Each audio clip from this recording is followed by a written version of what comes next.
আসসালামাইকুম। হ্যাঁ, আমাদের বাড়ির কাছে সমুদ্র। বাবা, আমার মেয়ে বলছে আমাদের বাড়ির কাছে সমুদ্র দেখো। তা আমি বন্যা এসছে, এটা রান্নার সেন্টার।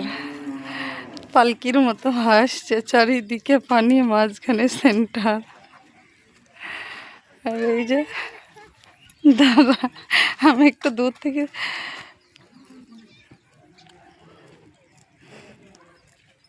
পালকির মতো সব ভাসছে। বাগানের বেলগোনাতেও পানি চারিদিকে। বাগানটা ডুবেনি, বাগানের বেলগোনা সব ডুবে গেছে।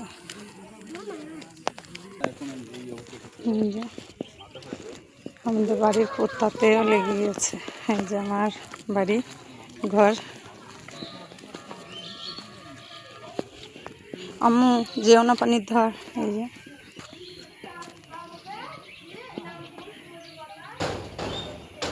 বাড়ির পোতাতে পানি লেগে আছে। আর আমি ওই মাঝে ডাইরিংয়ে জানলা থেকে একটা ভিডিও ছেড়েছি, পানির ভিডিও।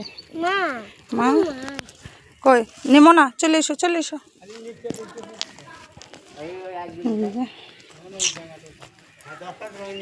আমি একটু ওই বাড়ি গিয়েছিলাম, তাই তালা মেরে গিয়েছিলাম। এই যে আমি এবার তালাটা আমার মেয়ে তালা খুলবো বলছে, তা দেখা যাক পারছে নাকি। পায়ে পড়ে, ও মা তুমি দেখেছ পায়ে পড়ে যায় না মা। এই যে ঢুকে পড়লাম, আবার গেট লাগিয়ে দিলাম। মা এখনো কিচেনের কাজ কমপ্লিট হয়নি। এটা কিচেন হবে, কিচেন মানে এটা সেটা সব ভরা আছে। বালির দাম বেশি, তার জন্য এখনও কিচেনের কাজ কমপ্লিট করিনি। এই বেসিংটাই মানে ওখানে রেখে দিয়েছি, আর বাদ বাকি সব কাজ বাকি আছে। দেখি আল্লাহ যখন করাবে আবার কাজ শুরু করব। এখন তো আর পারছি না।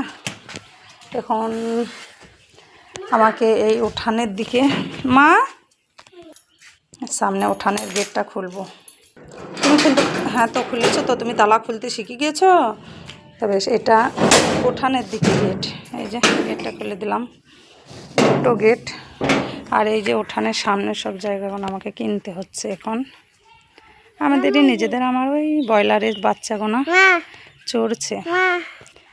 আর হাঁসের বাচ্চাগুলো মনে হয় বন্যার পানিতে ওদিকে চলে যায়নি তো, তা বেশ। এই যে বন্যা বাগানের দিকে যদি বাড়িতে চলে আসবে।